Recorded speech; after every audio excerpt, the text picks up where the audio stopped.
Last year, we were here for another financing conference. And a critical decision that we took last year referred to the expansion of the SDR allocations. And the idea was that the countries of Africa would get a greater share, a greater part of that allocation. That didn't happen. The traditional formula was applied. And I think that what that tells us is that whatever it is that we want to propose here, we need also to dial into the details of those proposals so that we have a realistic chance of having the proposals implemented. The second, finance is a major challenge for the nations of Africa to initiate the adaptation and mitigation measures that are needed to confront the climate crisis.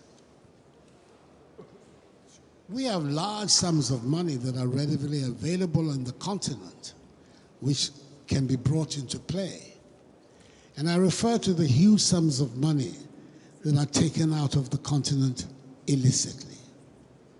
We've been told, ever since Thabo Mbeki's committee, that we're dealing in the order of $100 billion a year annually of monies that are taken out of the continent illegally, illicitly. One can imagine the significance of bringing this money into play. Were we able to plug the loopholes that permit these outflows to take place?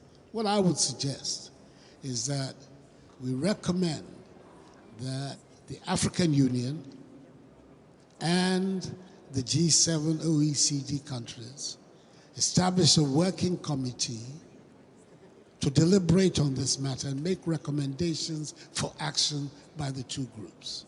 We can talk about a 3 to 6 months period. A lot of work has already been done in this area, but we need to have a dual approach to how these matters can be resolved. And I believe that if we're able to do that, we would make a tremendous impact on the financial problems that bedevil the African continent. So I would suggest that if there is agreement around this idea, that we find a place in the summit declaration for the idea of this joint working committee. I'm a king, yes, I'm a king, I think I'm a king,